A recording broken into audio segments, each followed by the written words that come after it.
All right, guys, so continuing on, we're talking about section 9.3. This kind of was a section that we probably didn't even need to teach. It's called special products. And it's kind of just kind of those special patterns that showed up when we multiplied things and things canceled out. So, or we had to rewrite things in special ways. So I want to remind you of probably the toughest type of problem that showed up in these.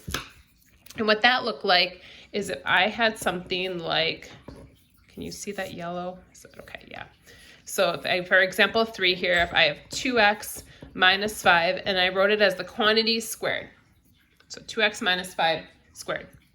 So what that means here is that I'm multiplying this by itself.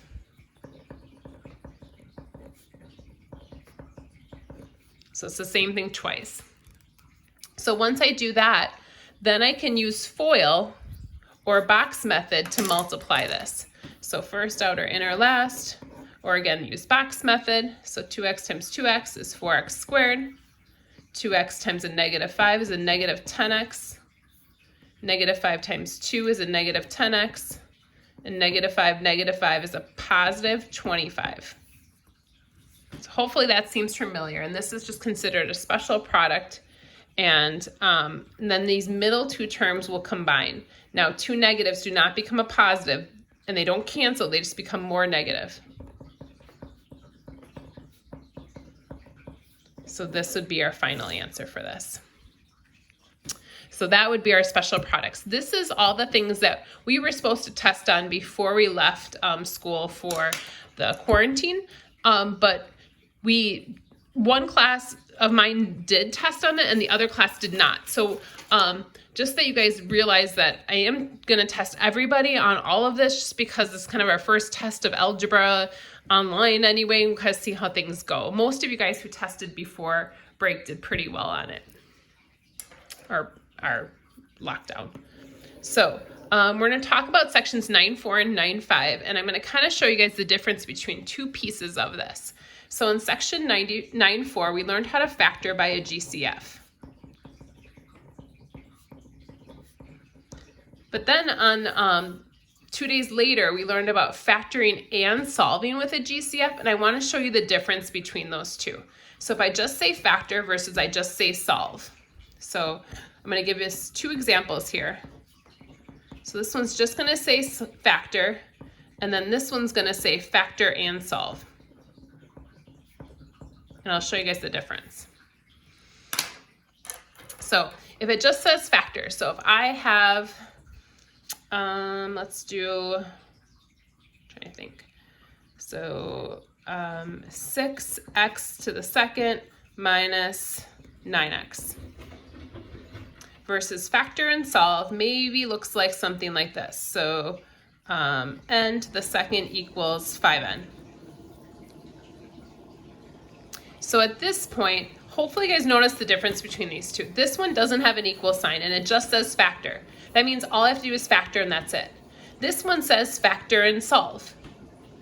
Solving means I want to find the value of the variable that works for this problem. So if you recall last class, I told you guys that we have to solve, which means we have to first make it equals 0 first.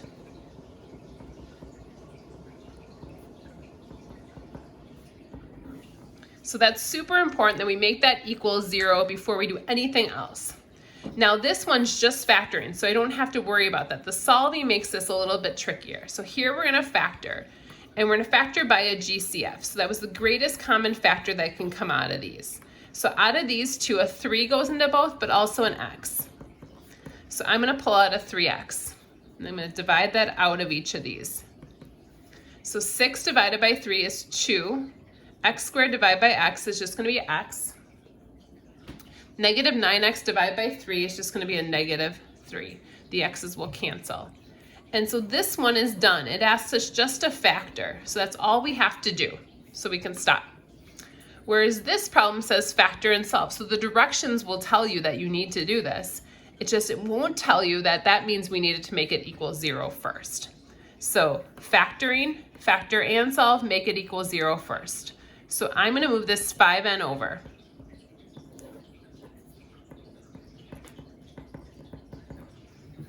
So I have it equaling 0 first. Now I'm ready to factor and then also solve. So out of these two, I can take out an n. So I'm dividing an n out of each of those terms. And then this is where we solve, where we set each of these equal to 0. So we find out n could be 0. And also n minus 5 could equal 0. So I move this over. So n is also 5. So there are two answers. N is 0 and 5. So this one asked us to factor and solve, where this one just asked us to factor. And then finally in section 9.5, this one was asking us to factor the trinomial, so 3 terms. And if you recall, this is the kind where we want to multiply to get to this number, but add to get to this one. So we have to do, and I could ask you to factor and solve something like this as well, but I'm not going to do that this second, just to kind of save us on time here a little bit. I'll do that in our review that we do as a class.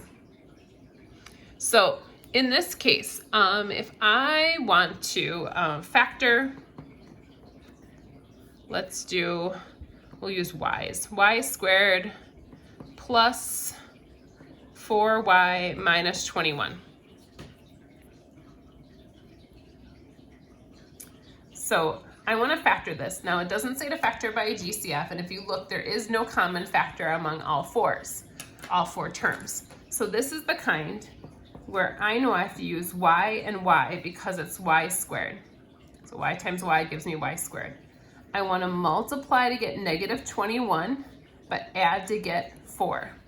So I have to think of things that multiply to give me negative 21 and add to give me 4. So negative 1 and 21, negative 3 and 7, negative 7 and 3, negative 21 and 1, sorry. And if I look, I want to get this positive 4 here. So the one that's going to give me a positive 4 is a negative 3 and a positive 7. Now this problem only asked me to factor, so I'm done. I don't have to solve this problem. Had it said solve, then I would have had had it equal 0 to begin with, and then factoring in and set each of these equal to 0. So sometimes I'll just ask you to factor, sometimes I'll ask you to factor and solve. So our homework for next class is out of the textbook, which I'll send you guys the pictures. And I had a student ask about answer keys, and I can upload the answer key for you guys as well. Just make sure that you do show your work though then. So I like to see your factors and stuff like that. So our homework then for next class is out of the textbook. So it's gonna be 316 to 318, 7 through 41 odds. So you'll be doing odd problems. I'll get you guys the answers for those. Hopefully that all goes okay, but if you're struggling at all, or even if you're not, I would suggest coming to our live chat next class at our normal class time. So I will send you what those times are and invite you guys to that live chat. So hopefully that makes sense. Again, our test is not this week, it's gonna be next week, so after Easter. Hope you guys are doing well, and if you have any questions, shoot me an email. Thanks so much. Bye.